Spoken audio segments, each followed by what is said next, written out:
Baik. I'tikaf ini berhentikan diri. I'tikaf mana berhenti? Berhenti apa? Berhentikan gerak diri kita itu duk kalb. Dengan ilmu tasawuf kata i'tikaf bermaksud berhentikan gerak hati daripada duk kacau benda lain, berhentikan dia dengan dunia itu, tolong berhentikan dengan dunia, pergi cari Allah balik. Ini i'tikaf pada hukum tasawuf. Berhentilah kita daripada duk kacau bilau dengan macam-macam. Sebab apa tuan-tuan? Sebab apa?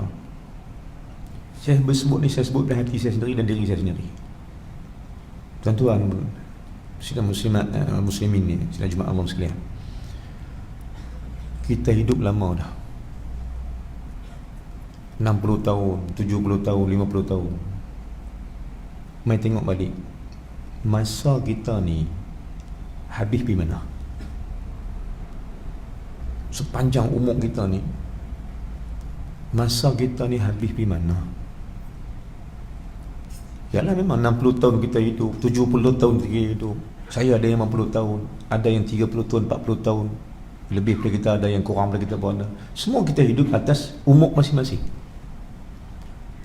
Tapi yang kita perhabis umur lah ni, sejak balik kita 15 sampai hari ni 50, 60, 70.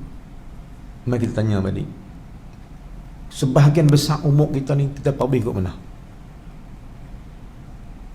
Perhabis dengan sembah Allah atau perhabis dengan cari benda yang Allah tak suka? Perhabis dengan benda yang Allah redha atau perhabis dengan benda yang Allah tak redha? Perhabis dengan pergi cari dia atau perhabis dengan cari bukan dia, yakni dunia? Jom kita sedang balik. Sebahagian besar umur kita ni perhabis bukan untuk cari Allah. Tak cari, sibuk cari yang lain, sibuk cari yang bukan Allah. Sedangkan Allah kita tak cari.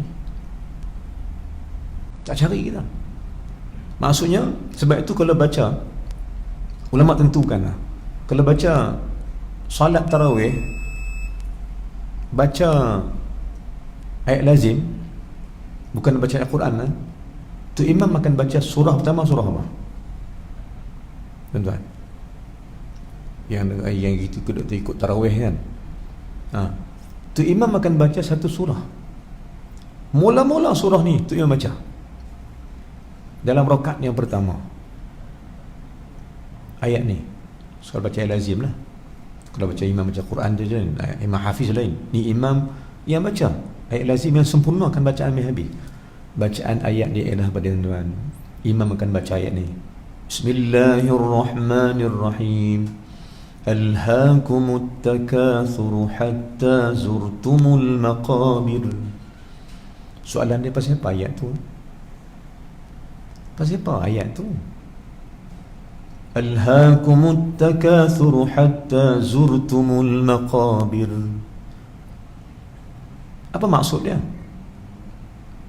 Seolah-olah Allah nak bagi tahu kita, inilah cerita hampa, inilah hidup hampa, inilah apa yang hamba buat. Alhaakum at-takathur. Hampa ni duk sibuk dengan memperbanyak-banyakkan. At-takathur, kathir, banyak. Banyak apa? Banyak harta. Alhaakumut takathur.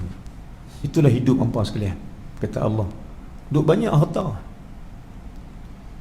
Sampai bila hamba rasa harta hamba berguna? Nanti hamba tahu bila. Hatta zurtumul maqabir. Harta hampa tu yang rasa hebat sangat tu, hampa rasa agung sangat, penting sangat tu, dia takat kubur habis. Dia takat tu ya. Hatta zurtumul maqabir, sehingga kamu ziarah kubur. Ziarah ni tuan-tuan bukan kita ziarah, kita mati, orang ziarah kita. Diguna satu uslub yang cantik, zurtum, ziarah kamu akan kubur itu. Bukan kita ziarah, orang ziarah kita. Waktu tu baru tahu harta yang kita cari ni berguna ke tak. Baru kita yakin sungguh rupanya apa kita cari ni tak nak guna apa pun. Satu pun tak guna. Yutbi'ul mayta thalathatun, kata Nabi SAW, ikut mayat ke kubur itu tiga. Ikut orang mati kubur itu tiga. Fayarji'u ithnani wa yabqa wahid, akan balik lepas itu dua, tinggal dengan si mati itu satu. Apa dia? Fayarji'u ahluhu wa maluhu, yang akan balik tinggal dia seorang-seorang ni, kata dia dengan anak dia pakai balik habis. Wa yabqa ma'ahu amaluhu, kekal tinggal dengan dia, amal dia akan masuk kubur dengan dia. Baru sedar rupanya hak dia cari itu bukan dia. Baru sedar hak dia cari itu bukan dia. Silap cari yang bukan berguna. Tapi dah buat apa lagi tuan, masuk kubur lah. Sebab itu tuan-tuan, hidup yang kita ada hari ini jom sedaplah. Sementara nak mati je. Allahumma puasa suruh dia tahan nafsu makan minum yang selama ni ganggu ibadat kita, ganggu. Maka tuan-tuan saya batal balik, i'tikaf itu berhenti diri dalam masjid, kenang balik apa kita buat pada Allah dulu. Ni konsep i'tikaf. Ini penting i'tikaf, untuk muhasabah balik hubungan kita dengan Allah. Muhasabah balik, apa aku buat denganmu ya Allah sepanjang Ramadan baru ni, aku buat apa? Luar bulan Ramadan baru ni aku buat apa? Untuk kita sedar balik. Maka tuan-tuan sekalian, jom tengok balik, saya ulang balik tadi, banyaknya masa kita ini 60 tahun hidup, 70 tahun hidup, kita tahu kita buat apa. Tak payah orang kata kita tengok sendiri. Bila nak kata benda ni tuan, bila nak rasa kita ni insaf ni, i'tikaf itulah. Bukan i'tikaf nak sembahyang dan fikir balik aku buat apa pada Allah. Ini isi i'tikaf. Bukan i'tikaf ni doa, i'tikaf sembahyang baca Quran, bukan saja.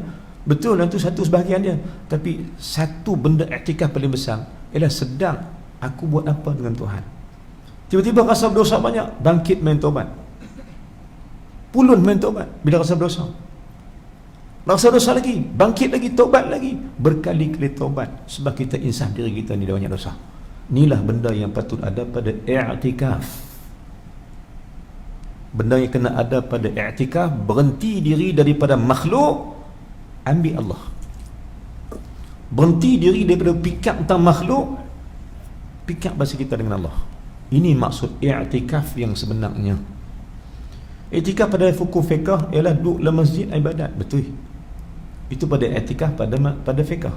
Tapi pada ulama-ulama akhlak at-tasawuf ahlillah, wali-wali Allah, i'tikaf sebenarnya ialah berhenti diri daripada ingat makhluk, sebaliknya duduk ingat Allah.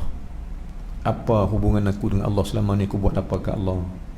Aku banyak dosa dengan Allah, aku tak sembah dia sungguh-sungguh, aku ghalid, aku lupa, aku lalai, aku tak betul-betul. Maknanya i'tikaf itu ialah muhasabah.